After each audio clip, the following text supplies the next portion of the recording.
সময় বার্তা দিলেন শেকড়টা যেন না ভুলে যায়, মানে নন্দীগ্রাম যেন না তারা ভুলে যায় কখন। আমাদের এখান থেকে এটা গ্রামীণ এলাকা, কৃষি নির্ভর অর্থনীতি, এখান থেকেও কিন্তু দেশের সেবায় অনেক নীতি তৈরি হচ্ছে। এবারেই আইআইটিতেও র্যাঙ্ক করেছে, কানপুর আইআইটিতে র্যাঙ্ক করেছে, মেডিকেলেও বেশ কয়েকজন চান্স পেয়েছে। তাদের বলেছি যে বড় জায়গায় তো যাবে, তো এর আগেও অনেকে বড় জায়গায় গেছেন নন্দীগ্রাম, তারা নন্দীগ্রামের মাটির সঙ্গে সম্পর্ক রেখে চলেছে। এটা আমি বলেছি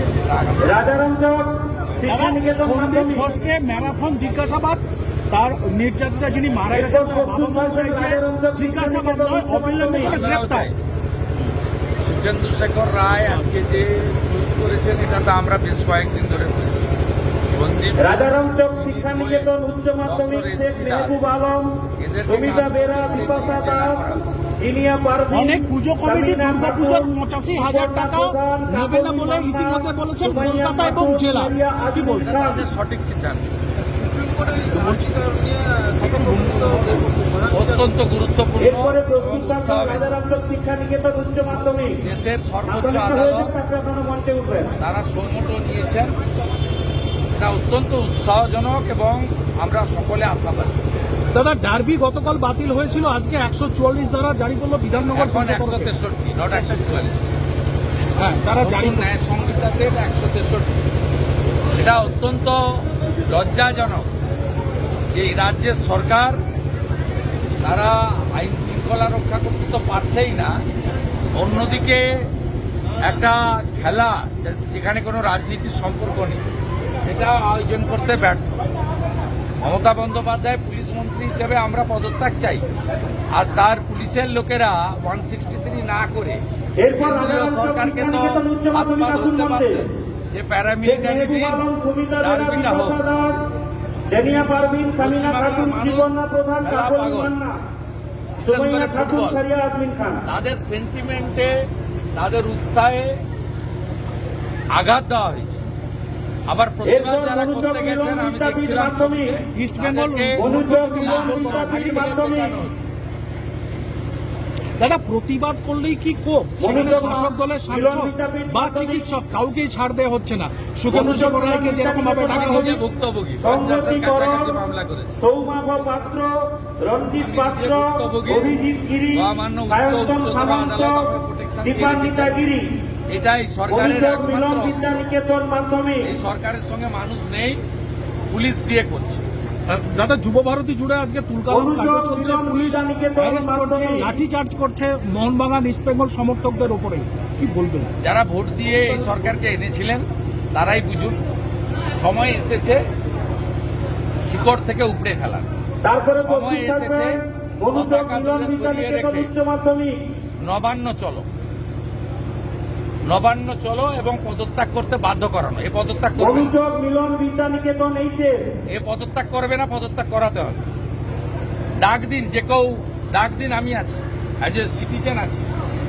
দাদা, তৃণমূলের আজকে একটা প্রতিনিধি দল গোকুলনগরের নির্যাতিতার সঙ্গে দেখা করলেন এবং গতকালই আমি নির্যাতিতার স্বামী, তার সঙ্গে টেলিফোনে কথা বলেছি। এটা প্রথমত বলেনি নিন্দনীয়, দ্বিতীয়ত বলেনি এটা পারিবারিক, এর সঙ্গে রাজনীতির কোনো সম্পর্ক নেই। তৃতীয়ত বলেনি ভিডিওতে যাদের দেখা গেছে পুলিশ তাদের ধরেছে এবং ধরা উচিত। ইতিমধ্যে 5 জন, আমাদের কোনো আপত্তি নেই। আমি যারা পরিযায়ী এসেছিলেন, যারা মমতা ব্যানার্জির কোম্পানির কর্মচারীরা এসেছিলেন, তাদেরকে আমি বলবো, আপনার রথিবালা আড়ির বাড়িটা গেলেন না কেন?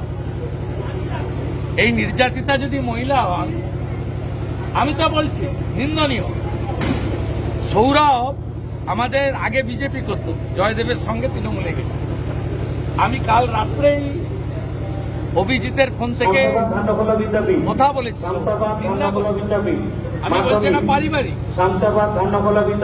ভিডিও ফুটেজে যাদের দেখা যাচ্ছে তাদের গ্রেপ্তার করেছে, যদি কেউ বাকি থাকে তাদেরও কেউ বাধা দেবে। আমি কোনো প্রোটেকশন তাদেরকে দেবো না, থানায় যাবে না, ক্লিয়ার। কিন্তু আমি এই পরিযায়ী কর্মচারীদের বলবো, তৌহিদ রাউত, যে 60 বছরের মারিয়াম খাতুন, রথিবালা আতিকা আড়ি, মুস্তানা, শিডিউল কাস্ট মা, রাউত, তাকে যখন ভোটের দুদিন আগে কাউসাবা ধানকলা মাথা বিদ্যাপীঠ থেতলে মাধ্যমিক খুন করা হয় মনসা বাজারে, ওই বাড়িটাও ঘুরে আসতে পারতেন তো, তাহলে তো বুঝতাম প্রস্তুত থাকবেন। যে আপনারা মানব ধর্ম করতে এসছেন, রাজনীতি করতে কাউসাবা আসেন। ধানকলা বিদ্যাপীঠ দাদা আরজি কর নিয়ে একটা দৃষ্টি ঘোরানোর জন্য কি নন্দীগ্রামের প্রতিনিধি দল? মাধ্যমিকের না না, ওটা খুব বড় ব্যাপার। ভূঁইয়া, পিয়ালি আরজি কর ডাক্তার বোন, রানা, তার সরকারি ধর্ষণ খুন, এটা অনেক বড় ব্যাপার, এটা পৃথিবীর ইস্যু, ছাত্রছাত্রী আছে, সামাজিক ব্যাধি। ভূঁইয়া, পিয়ালি, কামিলা, তার সঙ্গে কোনো মঞ্জুরা। বিষয়কে তুলনা করলে চলবে না।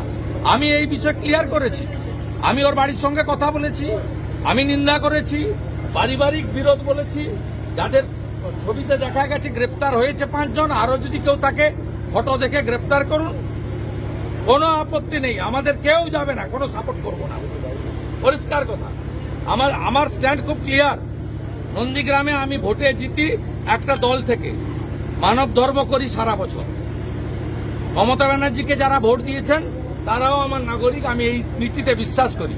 যে এখানে যারা দল বেঁধে ছুটির দিন এসেছিলেন ছবি তোলার জন্য, তারা রথিবালা আড়ির বাড়িটা যদি ঘুরে আসতেন তাহলেও বুঝতাম যে আপনারা রাজনীতি করতে আসেন।